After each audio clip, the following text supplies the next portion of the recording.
2 beers.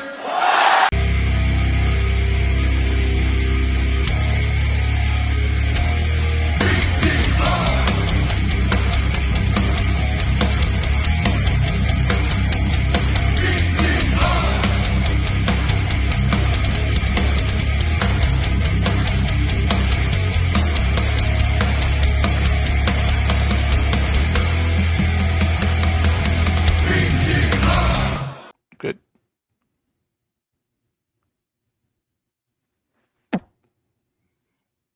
Hello, everyone, and welcome to another episode of BTR Beyond the Ropes. My name is Fernando, aka Retro Relapse. On the other side of the screen, it's hard for me to point because I don't know which way he is my tag team partner, Randy, aka Randizzle. What it do, Randizzle? Woo! What's going on, a big dog? The big dog in the house. Woof. Wolf. Just wolf. another wonderful night that we get to talk about wrestling. Love me some wrestling. And there's a lot of wrestling going on. A lot of wrestling. Jesus Christ. There is a lot of wrestling going on. Crazy enough. And it's because it's WrestleMania season. We're a few weeks away. And everyone is just in an uproar with all the things that are going on. But you know what? We're going to go a little different. We're going to kind of veer off from just talking about the usual. Because, I mean, we usually do that on Thursday nights anyway. On our live. Don't forget to catch us on Twitch and all the places you find your podcasts. Because we're there.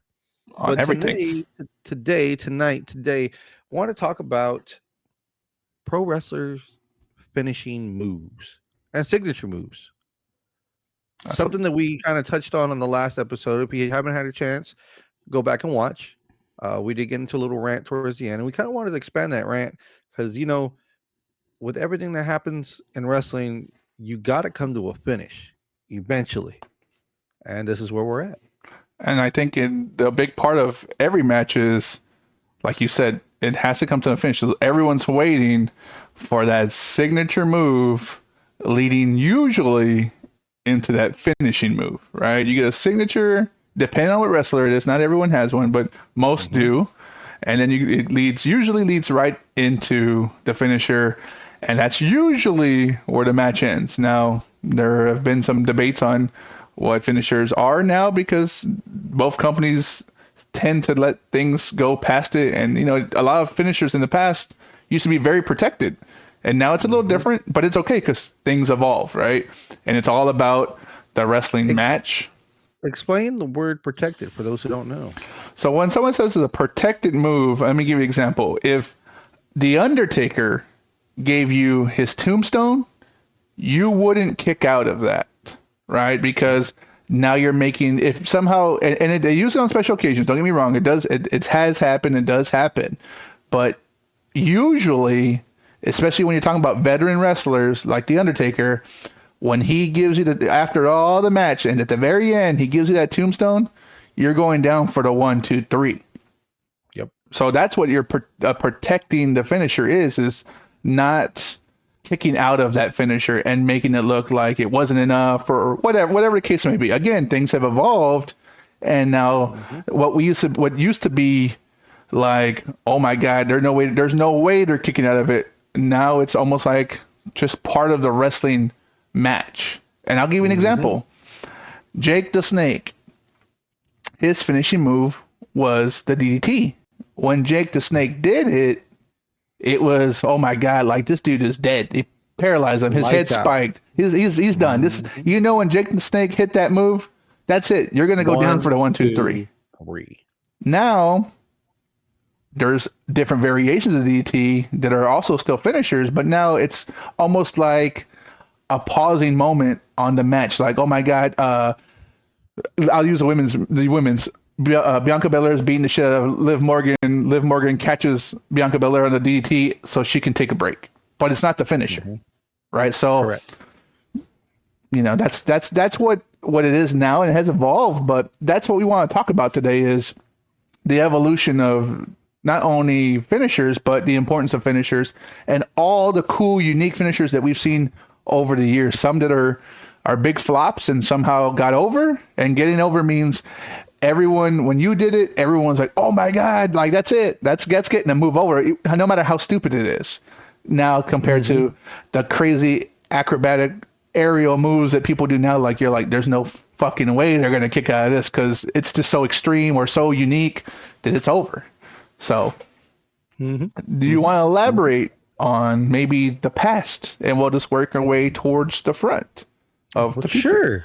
sure. We can try to figure this out as we go along because there's a lot to cover in a little bit of time. But you know what? We're gonna make it work. We're gonna make it work.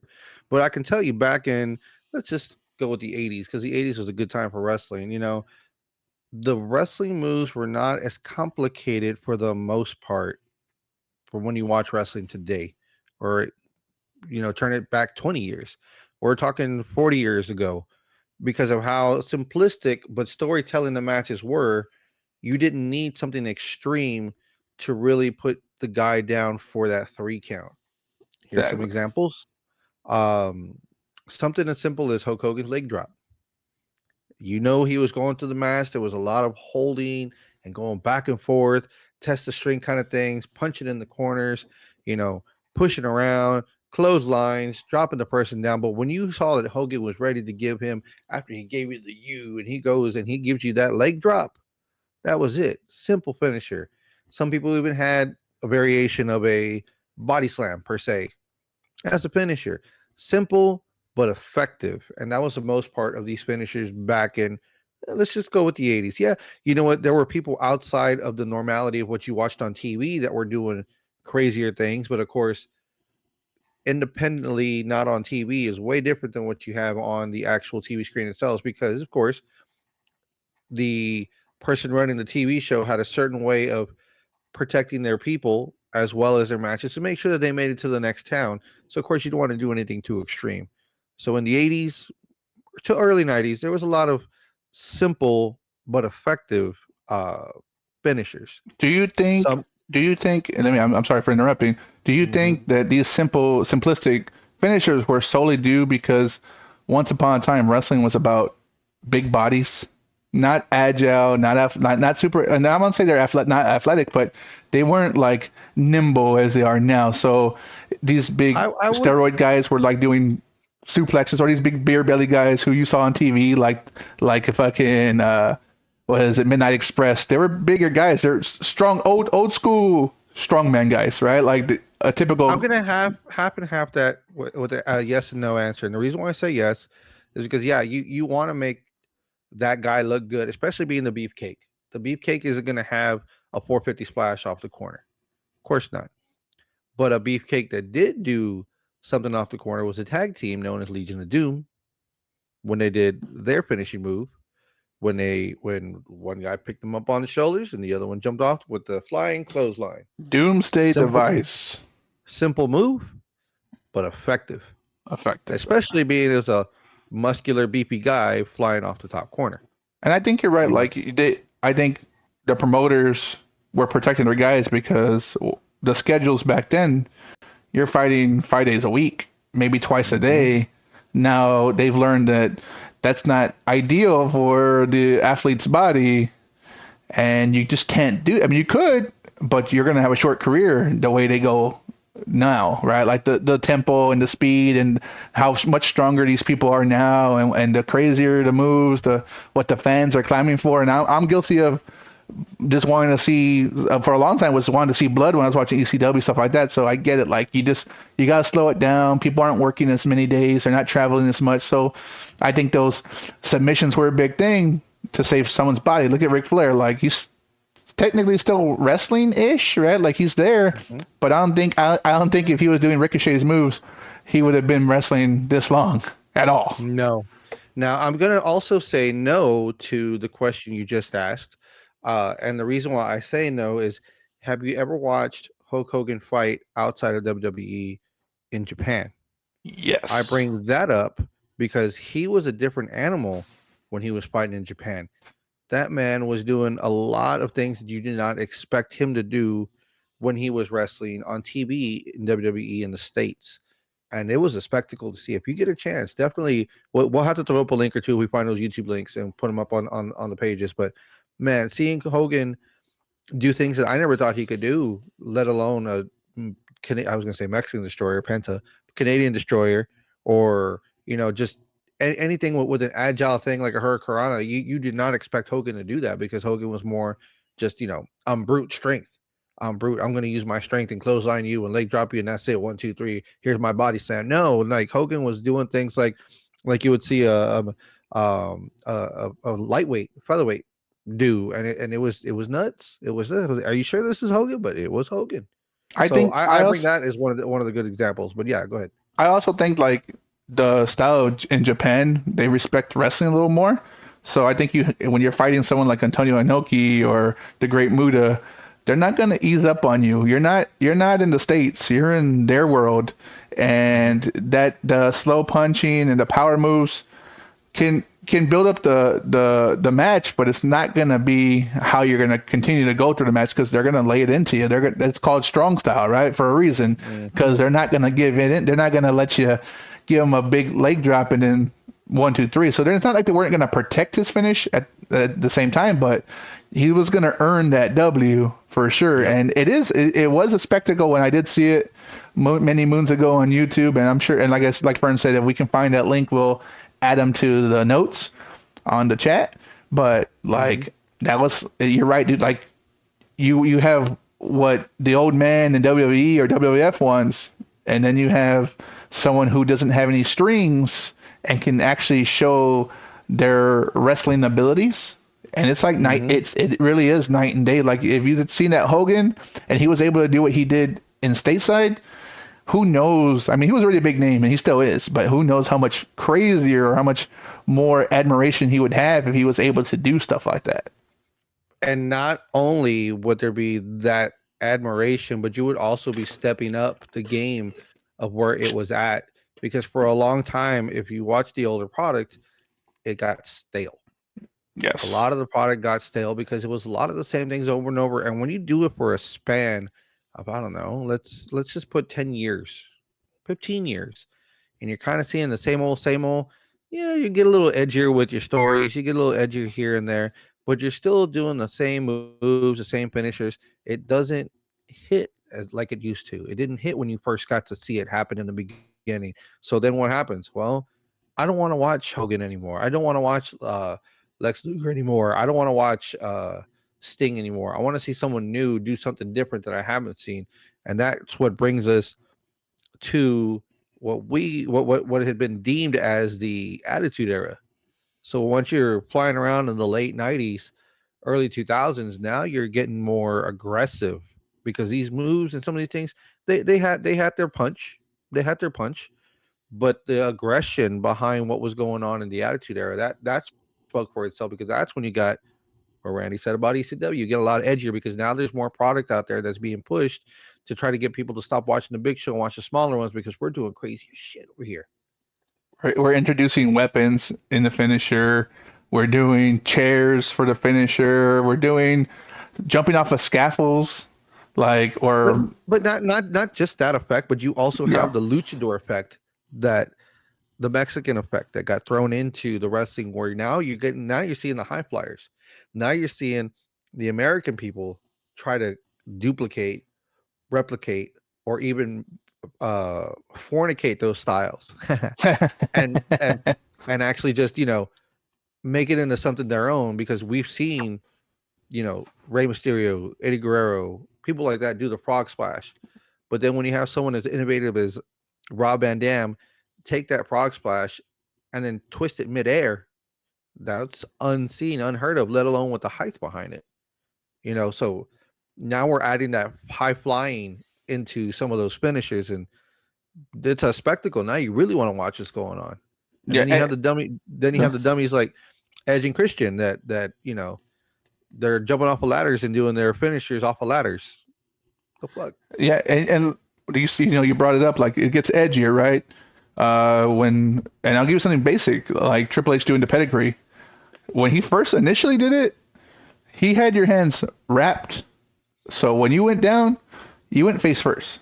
He still protected Hmm. you. You're facing slam with all his weight behind you. He still protect you because you still got to make the next town, right? You still got to finish the match. He's not going to knock you out, but there's more happenstance to maybe scrape your forehead and start bleeding, right? The Hmm. the tombstone if you saw Undertaker initially do it when he first came in, it wasn't the same when he did it as the Phenom or the Ministry Undertaker, like in the edgier times where they're introducing, not only are they doing the tombstone and pedigree, but they're introducing thumbtacks and tables, and that's not part of the finisher necessarily, but it adds more to the finisher. I saw Triple H do the pedigree on the announcer table. That was like wasn't a thing until ECW came around, and now you're like, Hmm. you can do finishers on furniture. You can do it on this. You can do it on that. Like it's the evolution of the finisher. Is people want more. They still do. We all still do. Like we used to want more, and people, as the times have gone on, are upping their game. And some are still power moves, like you said. Some are still power moves. But I think going from there, in the old school, they used to have a lot of submissions. Now the submissions are a little more aggressive, like CM Hmm. Punk's Anaconda Vice, right? Uh, Hmm. Chris Jericho's Lion Tamer rather than the Walls of Jericho, which is the Boston Crab, like the Lion Tamer where he has his Hmm. knee behind your neck and he's wrenching you back. Like that's Yep. far fetched from Bret Hart's Sharpshooter, which still Yep. hurts. If you had older brothers Hmm. and they ever did it to you, that shit hurts regardless. Like it hurts. It looks simple, but it hurts. You ever had the figure four put on you? It fucking hurts. It hurts. That shit Hmm. hurts. But again, it's just the finishers got a little more aerial, a little more aggressive, and then you start seeing people like the Dudleys who have the 3D death drop. They take it up a notch because the 3D death drop's bad enough where someone's picking you up and the other guy's pretty much giving you a cutter on the floor, but now they're doing it on the table. Now they're jumping off Hmm. the stage, like stuff like that. Like it's progressively getting bigger and bigger. And then, like Vern said about the luchadors, Rey Mysterio, Psychosis, Eddie Guerrero, all those people coming stateside, and now you're seeing these backflips or Spanish flies off the ropes. That wasn't seen on television regularly. Yeah, it happened on in AAA in Mexico and Japan, on New Japan and all that stuff. Like it happened all the time. We just didn't see it here, right? Because Hmm. the evolution of the finishers and the signature moves and so forth and so forth. So, but A now, lot of it had to do with the competition that was going on between the companies that were gaining momentum, gaining fans. So, of course, the name of the game is what? I'm going to outdo you. So, how can we practice this or do this to where I can make this finishing move an even bigger one, an even more extravagant one, an even more explosive one? What can I add on? What can I pepper in? What can I paint on it to really make that effect? Because you have your signature moves, let's say the rock bottom. The rock bottom's a finisher move, but it's also it's a signature move because only the rock does it. But when you see someone else who's not the rock doing the move, you're like, hey, wait a minute, that's the rock's move because that's his signature move because he always did that move, just like John Cena does the FU, the attitude adjustment, puts him over the shoulders, dumps him over. But when you see John Cena do it, that when you see someone else doing Cena's move, it's like, hey, wait a minute, that's Cena's move. That's a signature because that sign's right behind it. I know that that's what's going on. That person's going to lose because this is the move that's going on. CM Punk, GTS, go to sleep. Same kind of pyramids carry over the head, hits him with the knee, bam, you're out. But when you see someone else do it, it's a signature move. It's like, wait a minute, I know who that one originally did it. The one that's been copied plenty of times nowadays from, I don't know, let's say the late 2000s till up to now was Randy Orton's RKO, the cutter. Of course, it's a variation. The Diamond Dallas Page's Diamond Cutter. Diamond Cut. Yeah, his Diamond Cutter, but it gained more popularity than the Diamond Cutter. And it's a little bit different. Of course, DDP didn't jump too many times. I'm pretty sure he jumped a few times, but Randy Orton it was always out of nowhere. But that was a signature move, just like the super kick, Shawn Michaels super kick. Who do we know nowadays that made it almost their own signature? Because they added party to it, the super kick party. You got the brothers that did that, but there are plenty of tag teams that are doing that, just like the Young Bucks. Yeah, You got the Usos who do that as well. They throw super kicks around, but of course, Young Bucks were just extreme with it. It was awesome to watch when they were in New Japan doing that. When they started AEW, just to see random just or PWG when they were doing that there, just everyone's getting hit with super kicks. It's awesome to see, but it wasn't their finisher. It was their signature move because you knew they were going to do it, or you were hoping they were. exactly. Yep. And I think like you saying that is like why some people are just synonymous with that finish or signature move is, like you said, I'll use Randy Orton and Diamond Dallas Page. Diamond Dallas Page, that was his finisher. When he landed it, it was over. It was Mm-hmm. over. But he didn't jump. There was no like pizzazz, we'll say, to it, right? Yeah, yeah. And Randy Orton, there's a reason why they say out of nowhere, because someone's doing a move and he's catching them midair doing the RKO, right? Dropping you on your head. Evan Bourne comes to mind when he's doing the shooting star press, Oh. and he catches them, right? Dolph Ziggler, I think he was running. Randy Orton picked him up, and he was about to do the zigzag, and he flipped him around and caught him. I think that one of the biggest ones that happened during WrestleMania, since we are in WrestleMania season, was Seth Rollins about to stomp Randy Orton as he's coming down. Randy Orton goes up, so Seth Rollins flies up. He catches him midair, boom, and everyone's going crazy, right? So like he made it a signature move and synonymous with him because it was the way he landed it. A lot of times was just very unique. It wasn't just it's the diamond cutter or the RKO, whatever. It's holy shit. Did you see how he did that? He just caught him out of nowhere, and that's those are the things, like you said, that just make it synonymous and it's a signature. You see him do it, it's over. It's over. Mm-hmm. But now they're not as protected because it's part of the story, right? So I've seen Randy Orton hit the RKO, and right before the referee's hand's about to hit 3, they're kicking out. Right? It's a false finish. And all of a sudden, the crowd is even more into it. Oh my God, he kicked out of it. Is there a chance that he might beat Randy Orton?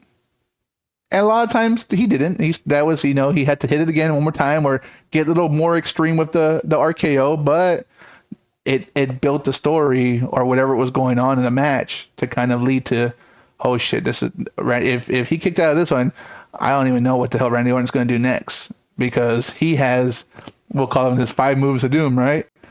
The power slam off the ropes, the 5 points of the kicks when you're on the floor and he's stomping your arm, he's stomping your leg, he's stomping your elbow, he's stomping your hand. Like, that's synonymous with Randy Orton.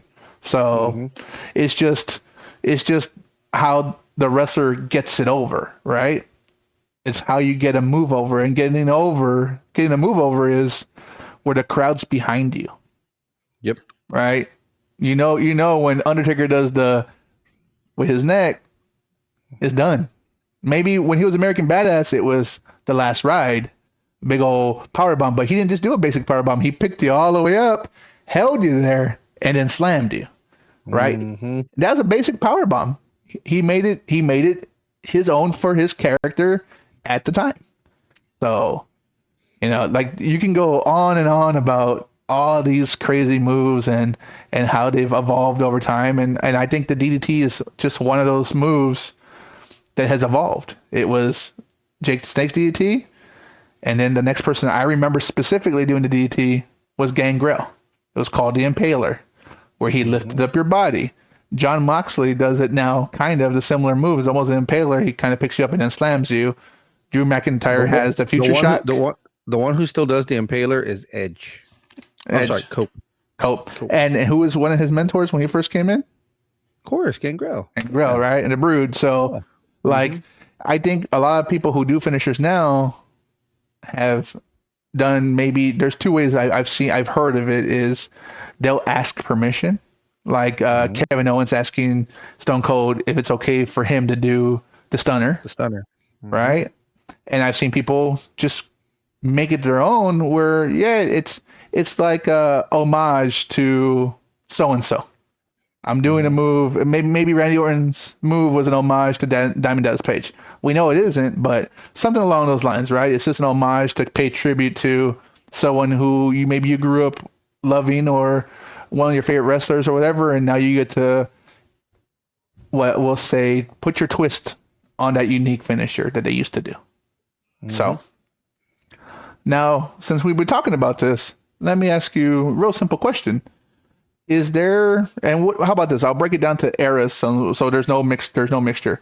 What is your favorite big man 80s wrestler move that maybe stuck out to you?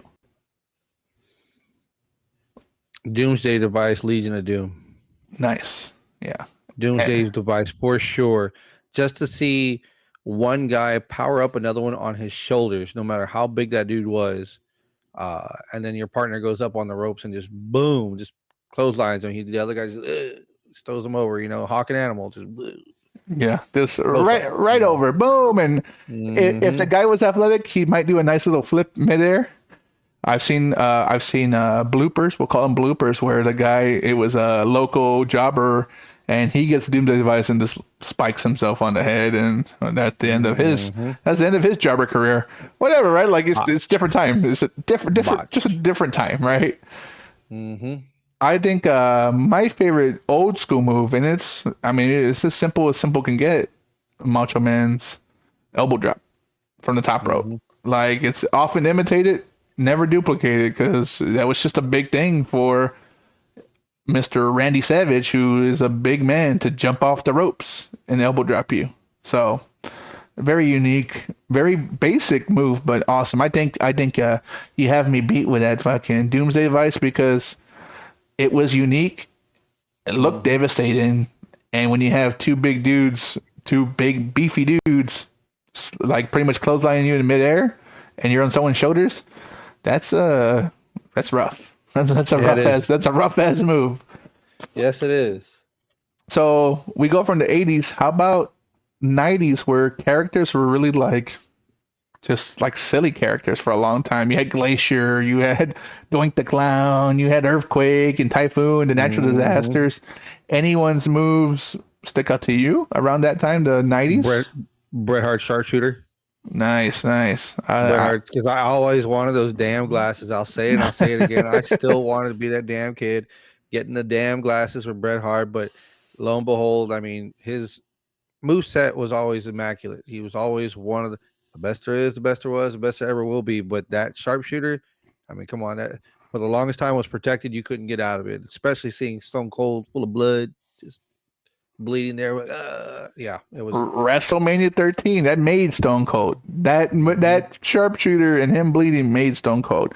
Now I will Hmm. counter your submission move with he's recently inducted to the Hall of Fame, Lex Luger's torture rack. When I saw that move, Ah, the torture rack. I Yes. was like, I thought it hurt just looking at it, right? And he's obviously a very strong dude, because he was not picking up cruiserweights. He was picking up heavyweights, and then jumping up with them, pulling their neck and their legs down, and bending your back on his goddamn traps and shoulders. Hmm. So much so that my brother did to me, and done fucked up my back. He done fucked up my back. You know? So it's real, guys. I mean, believe me. I have the scars Hmm. and the injuries that I still feel today from those fucking moves. Yep. Yep.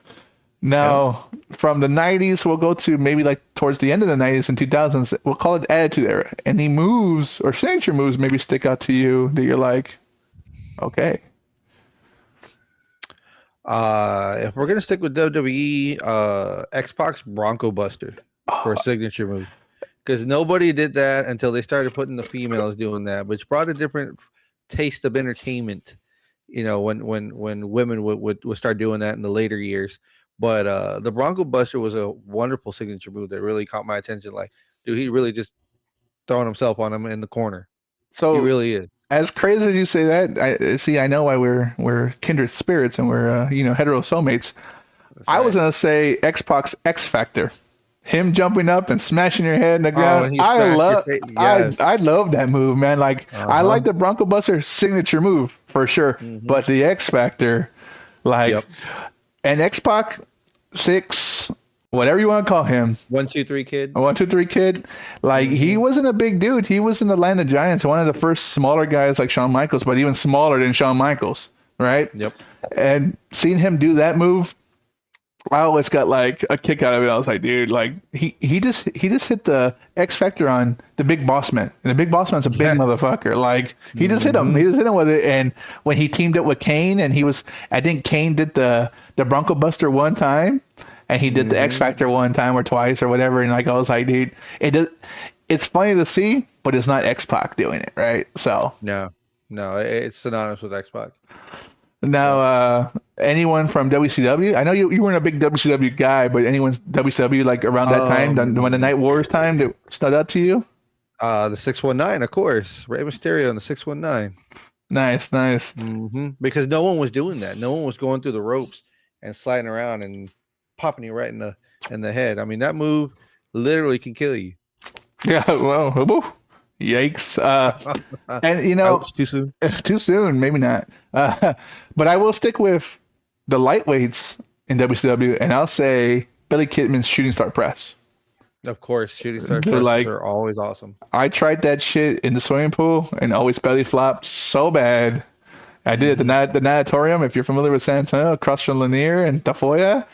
Like I Hmm. always try to do them, and I always, I started off with the small ramp, maybe like 3 feet up, and then I went to the tall one, and then I got ballsy because I got bullied into by my brothers. Like, you ain't gonna do it, you won't do it, double dog dare you, You you won't. won't do it, You won't. you won't. Well, next thing you know, I'm like, I just give a little, please God save me in this situation, and I ran off the top diving board and did the shooting star press, and lo and behold, I smash my chest and my balls right into that pool, and I come out gasping, dude. Because Gasping for air. not Yep. only did I just take the wind out of myself, but I racked myself at the same time. Like, and I Oh was like, man. why do I listen to you? I want to be cool like y'all guys, but now at my older age, I realized they weren't cool. They were bullies. Bullies aren't cool. Bullies. Bullies. Hmm. Let me ask you this one, since we're talking about that. How about, and you did bring up a tag team, but how about a tag team finishing move outside of the Doomsday Device? Anything that like you're like, dude, that was fucking badass. You touched on it. Team 3D, man. When they did their when they had you in their grasp and they're getting ready to do that move, you had no chance. Is what you got. No chance. No chance. And Hmm. that's a great move, and it looks devastating. It looks Hmm. devastating, right? And I think they really protected a lot of people, but the adding the tables and stuff just made it look more extreme, right? More Oh yeah, extreme. especially when they put the tables on fire. Yeah. That's ask Tommy Dreamer how that went for him, right? Or Cactus Jack or Mick Hmm. Foley or whatever you want to call him. All three faces of Foley. Ask him how that went. Um, I would say one of my favorite tag team finishers was, what was it? Harlem Heat. Harlem Heat. Stevie Ray would pick up the guy like Hmm. almost like he's lifting him up from the front, and then Booker T would do the sidekick. He'd jump up, and Booker T had some Had some jump hops. and had the hops, and boom, kick you right in the head. And when he kicked you, Stevie Ray Vaughan would come down to like almost like a sit down power bomb. Hmm. Great finisher, simple, very simple, but very unique to that team and WCW, because WCW wasn't doing shit like that at the time. Yep. So They now were picking it up. they're They they're were picking it up. they're being, well, they Hmm. beat WWE for 83 weeks. Hmm. 83 weeks for damn near 2 years, damn near. They were Shout out whooping. Eric Bischoff. Shout Shout out out. Barry Bischoff, right? Almost 2 years of him just doing better TV, doing better business, and Hmm. that really stepped up. We talking about competition, raising the bar. That really made WWE step up the bar, get more aggressive, get more edgy, and lo and behold, the finishers and the characters evolved to be more extreme or a little more aggressive, and you started getting moves like the pedigree.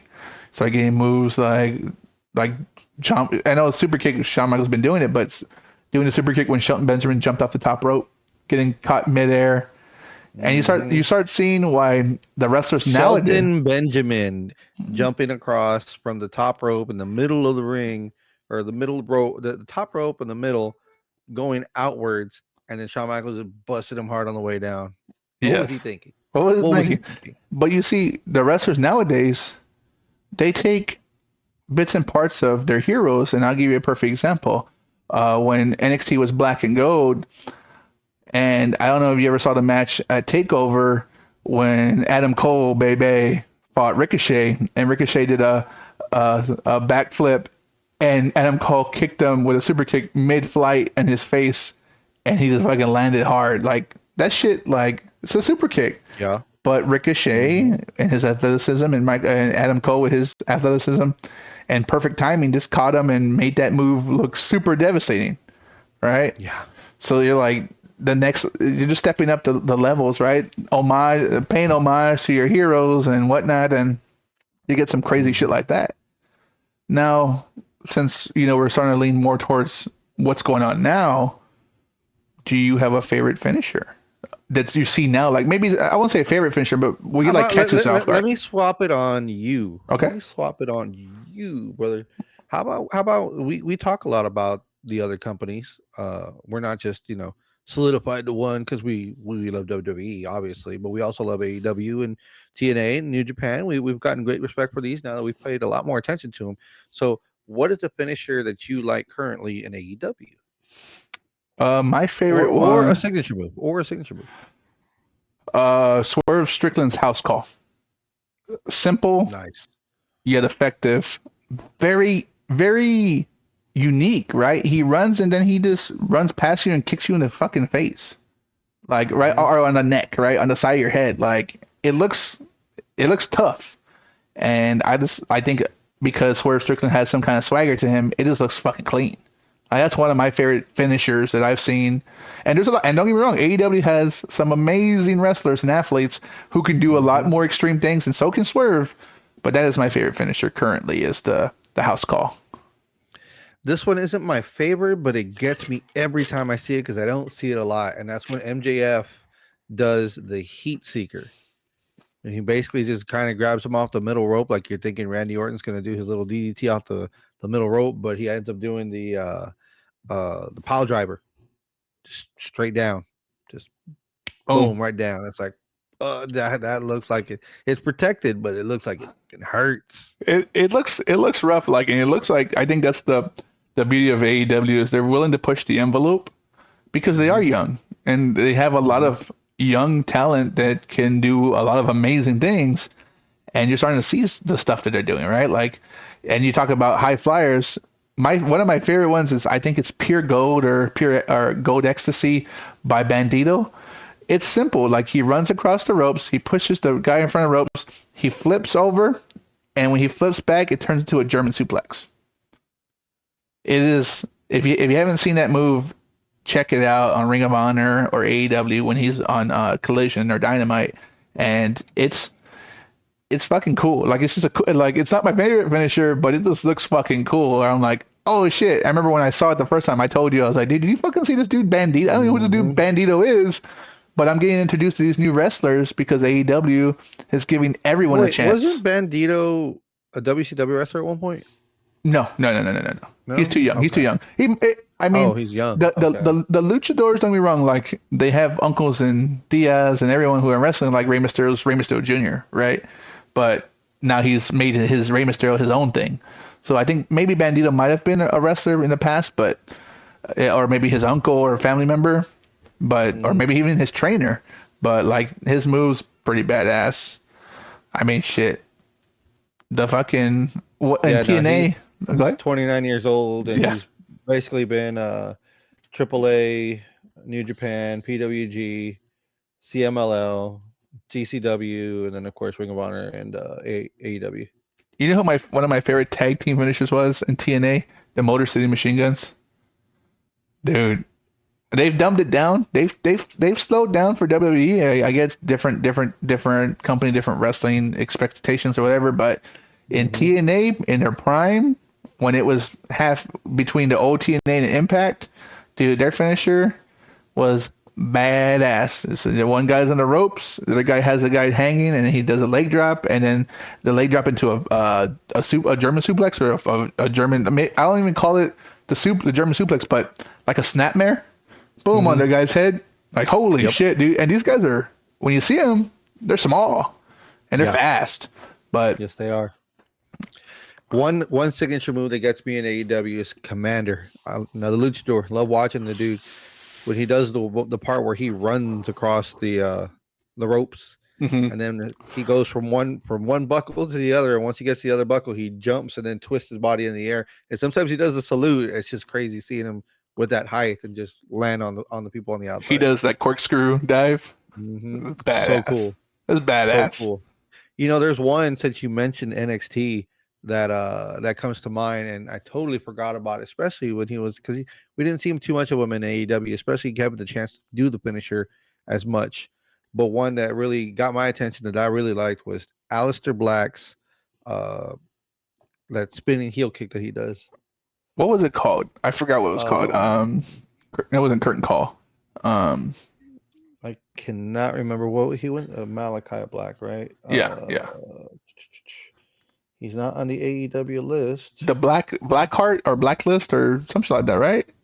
You're getting close.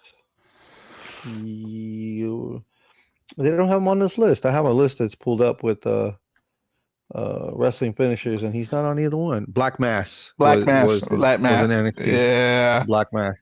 When he would sometimes he would pick the person up and he would just do that heel kick and knock him out. So cool. When he'd pick him up with his foot, and they show you how agile he is. Like he's a Muay Thai wrestler, like fighter. So he'd pick him up standing straight up with his foot, and then do a fucking spinning kick to the back of their head. Like what the fuck? Hmm. Like You're again, not expecting that. very unique, especially from like a guy like him. He's a bigger guy, but Hmm. very agile, very athletic. So, and I mean, shit, you talk about athletic and you talk about high flying. I mean, when Ricochet was in WWE, badass. When he was in fucking Lucha Underground, fucking badass. And Yeah. the shit he would do as Prince Puma, like holy shit, like crazy backflips, crazy dives, crazy like somersaults. Oh, those are the not the 450 splash, the 690 or six something, 680 swan time, Seven. 720, Uh huh. 720, 720 swan time. Like holy shit, like I never seen that. I had never seen it until he did it. Hmm. There's a reason why they call him what is it, one and only or whatever the fuck his music says. Yeah. No, it's that there's truth to that, but a lot of people don't understand that. When they see him there in AEW, they think, "Oh, we're getting the worst version of him," but no, we're actually going to get a better version of him.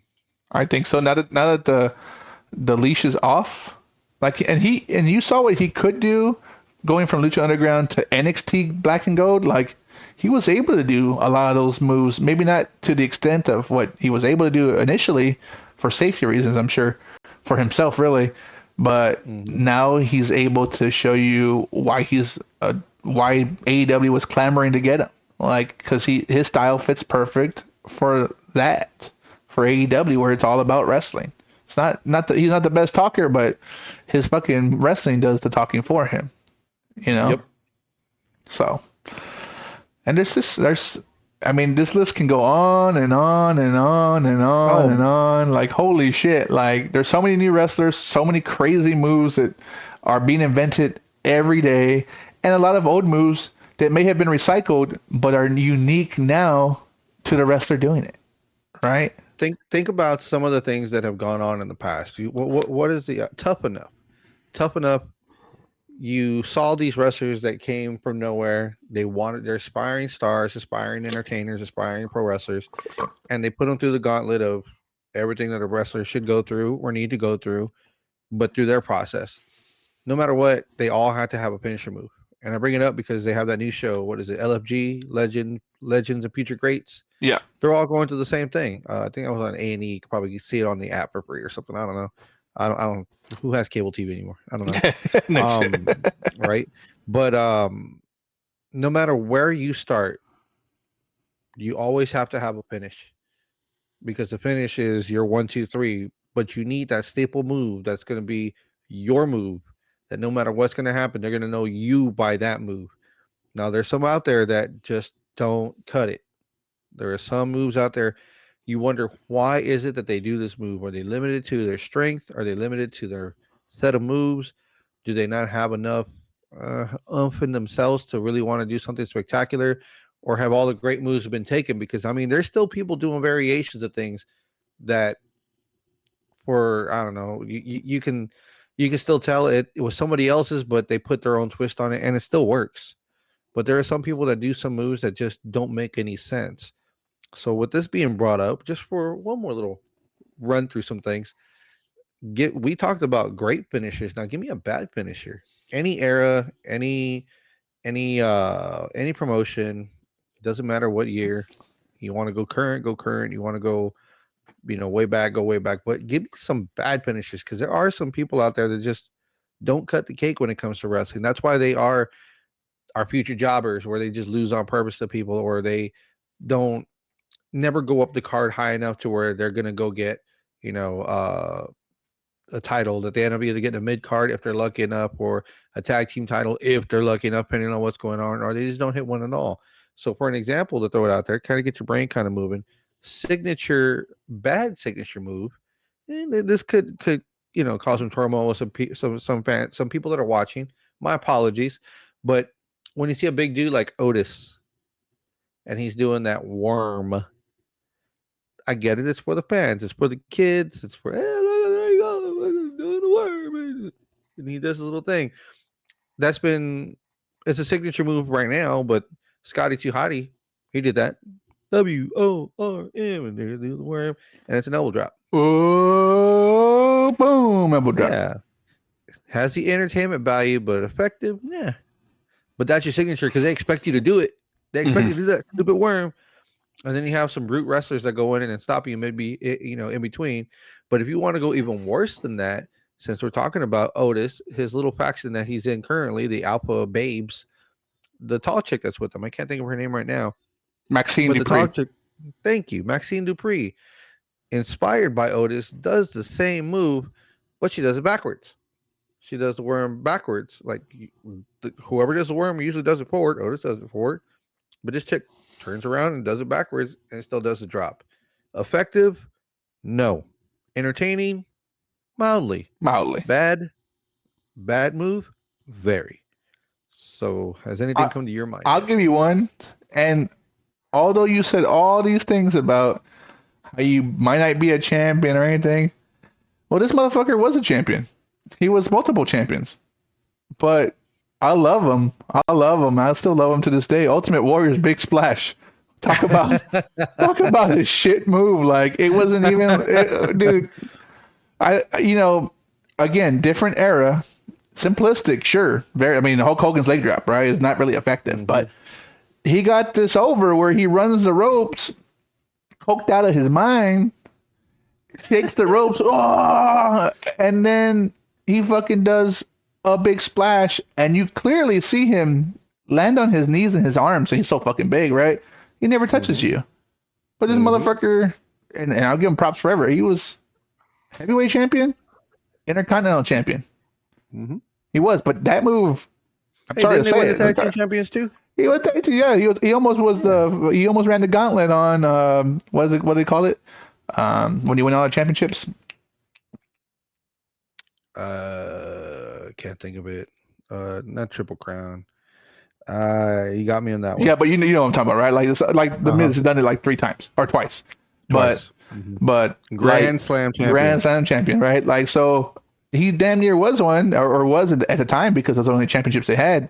But that Mm-hmm. move was garbage, and he had technically a garbage wrestler in so many words, right? Like he wasn't the best wrestler. He wasn't best. He was unsafe. He was all the things that people say, all the negative things people say. Do you remember seeing the video that I sent you? I want to say it was on Facebook, where it was basically a squash match in 86, 85, 86, and the clip was way longer than I mean, the clip was way shorter than anything we've put out, and it was a squash match between him for the Intercontinental versus Andre the Giant, and he basically just ran around the ring twice. He went inside the ring. He tried to clothesline him a couple times, running back and forth. He finally got him down, and then he did his splash and got the 1, 2, 3, picked up the belt, swung it around, and then ran out. I want to say that whole match was less than 2 minutes. Less than 2 minutes. Andre put him over, and Andre's like, "What the fuck happened? What the hell? What the fuck?" But his Does somebody splash, want a peanut? with the splash, the way you say it, it's like, dude, like it looked like he just tripped over his own feet and fell on him. he might have. It looked like he tripped over. Like it didn't look like at least the splash someone jumps. Like it looked like he tripped over his own feet and just went frank 1, 2, 3. Okay, got the belt, started swinging around, and Andre's there like, what the fuck is going on? And yeah, that's about it. I mean, it was still longer than fucking Diesel versus Bob Backlund. Ran in the Uh, ropes, Jackknife power bombed him. 1, 2, 3. Hmm. Fucking 5 seconds. But Yep. but that's not a bad move, right? That wasn't a No, bad. It's a fucking it's a 7 foot effective move. exactly. But When you're you 7 feet tall and you got somebody on your back and you just throw them down on the ground. I mean, I don't want to get up. you know how to shit move, and I hate to keep on going back to the back in the past, but the honky tonk man, What was it? What was Honky Tonks? a punch. Oh, he had the knockout blow. No, that was Jerry King Lawler. Jerry King Lawler had the knockout punch. He did the shake, rattle, and roll. Oh, What the fuck? Like talk about a goddamn shit move. But you know what? Do you have give a me move? okay. Give me an up to date one then. Give me an up to date bad move. Um, Give me some. I gave I, you up to date with them with the Alpha Babes. Give me something up to date. I'm running through my head because I usually when there's a bad move, I usually don't make it on TV. But and Alpha Babes is clearly have broken the mode on being able to be on TV with shit move like that. But I'm running through my head. I'm running through my head. Fuck. It might be an NXT guy, but his is just. I got one. Braun Strowman's Power Slam. Braun Strowman. Braun Strowman, not NXT. Braun Strowman, where he runs and he just does the Power Slam. He runs and carries you, and then he just Oh yeah, the running power slam. running Power Slam. Yeah, Like that's homage to the '80s because that was a big thing in the '80s. Now it shouldn't be effective, but yeah, no, it's I'm on the that. list, That and should be a signature move, not a that fucking is his signature finish. Yeah, move. like that's what I'm saying. Like No, it. the monster bomb is his finisher. Oh, okay. But that Hmm. move ineffective. Does yeah? I'm sure it pays homage, but in this day and age, that just shouldn't cut it. It shouldn't. I know he's a big guy, obviously, right? And power does have a lot to play with it, but I don't Hmm. think that's a good move. That's just a whatever move. That's just a regular power slam that every wrestler does. True, true. Can you think of another one? Like I'm sure there's a ton of them, and I'm sure we're just bypassing a lot of them. But the Hmm. moves nowadays are so flashy, or the people who do those shit moves just aren't on TV. For me to catch and watch. Well, I mean, I think about some of the things that are going on because I mean, some of the shit that we watch is just kind of Xavier Woods, what is his finisher? I think he has one off the Uh, top ropes. He does the elbow drop, and he does one with Kofi. So I don't know what his finish like. yeah, he's got the Shining Wizard also. The Shiny Wizard. So it's like, okay, I Mm, guess. It's not like, oh my god, but it's not either. exactly. You know who the Angelo Dawkins tries to do uh Booker T's scissor kick? Doesn't look good. Hmm. Doesn't look good. No. Doesn't look good. Like he can get some height. He's a big dude, but I know it's not his finisher, but like that's as a signature move. No, I don't think it cuts the cake on maybe being unique to him at the very least. It's just not. It's just not. Yeah. Any AEW guys that you think is like, what about the Acclaim? I think one of them has a basic. It's a basic move. He got it over. Well, what was it with the Acclaim? It's a side slam that Bowens does, and then Max Caster goes up for the mic drop, which is a Elbow drop, heightened elbow like drop. or a knees to the ground elbow drop, right? Like he like kind of lands Hmm. at knees. Okay, Yeah, like he puts all his weight into it. yeah, I like that one. Like it's cool because you see the two guys and they're very entertaining, but like I don't see that move like oh my god kind of thing. Hmm. Um, I know there's some women moves, some women who do some moves. Fucking perfect example. Your favorite wrestler, Nia Jax, doing the Yokozuna sit down off the top. Can it be dangerous? But Absolutely. It can be very dangerous, right? I don't consider that bad of a move just because of the fact that everyone she fights is 5 foot nothing. As I say, it can be dangerous. You ain't gonna get out of that. Yeah, it can be dangerous, and she's broken people's ribs that way. But like Hmm. as a move, like I said, she sells it because she's a heel and she's a big girl compared to the sticks she fights, right? Like the little twigs that she fights. So Hmm. it looks very devastating, almost like an '80s style wrestler, right? It looks devastating because these dudes in the past were huge, and the guys that were doing it too were pretty small most of the time. But I mean, anything else pop up in that list that you see like you're like, that's that's a shit signature or move. Bailey's Bailey to belly suplex. That's garbage. You have so much in your powerhouse wheelhouse that you could do, or you probably could do. To me, that's lazy. To me, that's bad lazy. I just thought about that right now. I was like, I was That passing that through it. and I'm saying like I know the women's have some like they're lazy moves and a lot of women are very athletic now. It's just Hmm. that's a great example of it just isn't it's not really effective and it just looks weak. Like it's I like the rosebud now. That one looks cool. That move, but not Hmm. the Bailey to belly. No, no, no, no. No, I mean, I remember Tori Wilson doing the Bronco Buster, entertaining, but yeah, but not yeah. devastating. Or oh, you know what? I got one. Fucking Rikishi Stinkface. Entertainment. Seeing a Entertainment. big, ugly Samoan ass getting thrown into you all over your face in the corner. Oof. If you're lucky, it was baby powdered. If you weren't, it was sweaty. Yeah, yeah, and who knows if they got the shower beforehand too, depending on what city they were Ooh. coming from or how their flight was going that day. Oh, Uh-huh. I Uh-huh. would have said Mick Foley or Mankind's Mandible Claw, but I've had that Mandible Claw on me, and that shit fucking hurts. Hmm. Well, Looks who doesn't Britt Baker do the same thing? She does a version, yeah, when she has her on when they have them on the crossface. Is it a cross? Right, she does the Hmm. crossface and then does it too. Yep. So again, I mean, the person can make a shit move work for them, and obviously Mankind, McFoley, whatever you want to call him, he made that shit work, and it's when he did it. Oh my god! When someone else did it, oh okay, you know, Hmm. Hmm. fucking. Yep. I know Thunder Rosa does a shit move too. Is it Thunder Rosa or Ruby Riot? I think Ruby Riot does a shit move too. Like it's just like it's not a Meteora, but it's like knees to the face on the turnbuckle. But it almost looks like instead of a backstabber, it looks like a front stabber. For what it's called, it doesn't look very effective. It looks lazy. It looks like okay, well, The that Destination Unknown, is that her thing? Because I know she had the No Future Riot kick as her finisher. no, it It was was. like a, I think that the No Future Right kick is the Destination Unknown now finisher, but that the knees to like the chest, I think it's just like mhm. a signature that she does at the on the corner of the ropes. Gotcha. So again, just I'm sure there's a lot, and I know you have a list pulled up. Is there anything else that you might see of today's stars that you're like, that's pretty weak?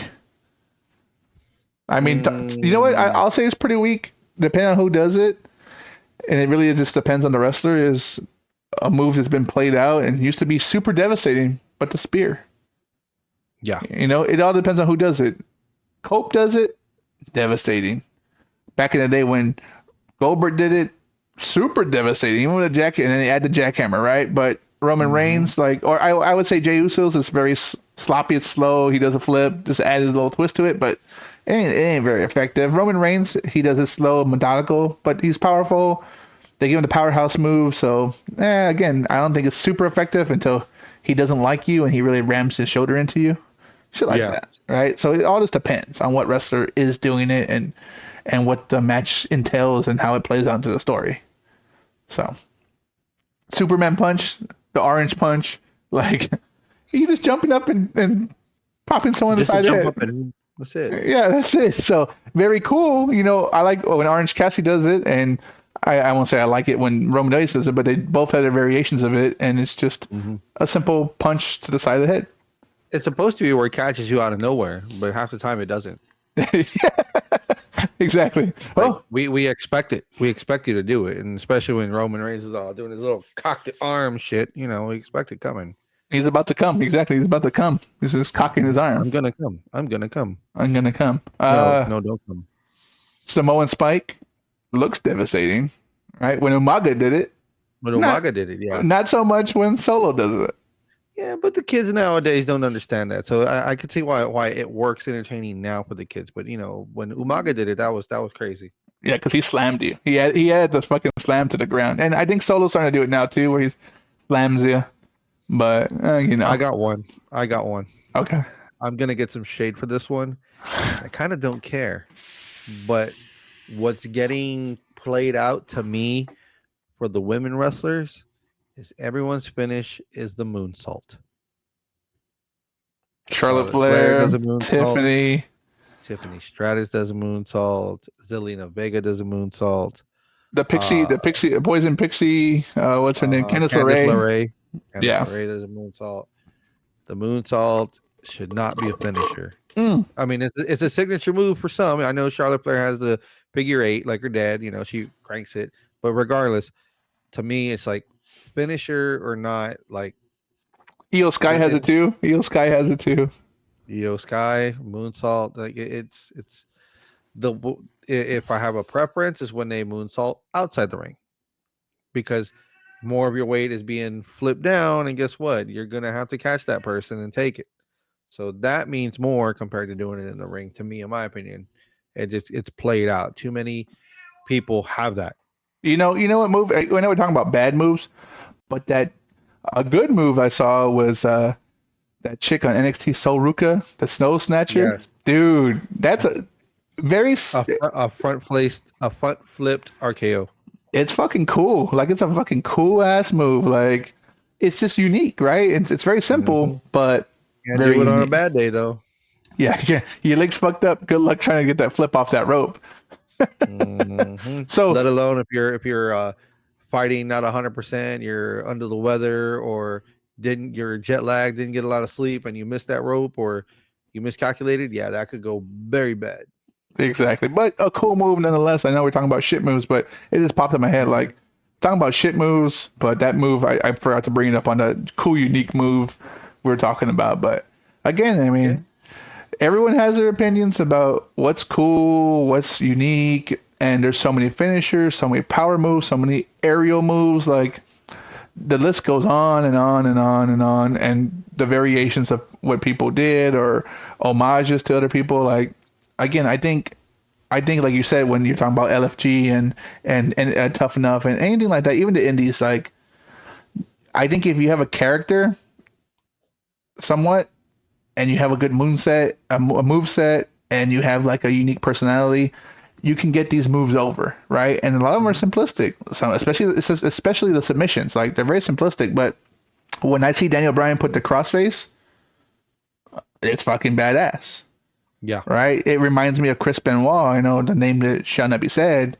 but when he did the crossface, the intensity in his face, like I was like, dude, he's about to break this dude's neck. Break Yep. this dude's neck.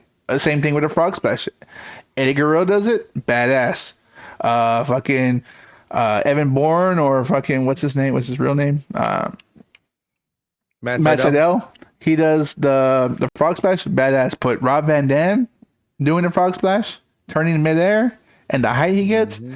that's fucking badass. Like that's unique, right? And Yep. that's why these wrestlers who were talking about their finishers are over, or were over, or still over. Like it's just the person makes the finisher, and it's so important that when you become a wrestler and you hear it in all these shows and all these indies, like if you don't have a finisher or you don't have something to catch the crowd's attention with something that ends the match, you're just not gonna make it, right? I think it's the person who makes it at the end of the day.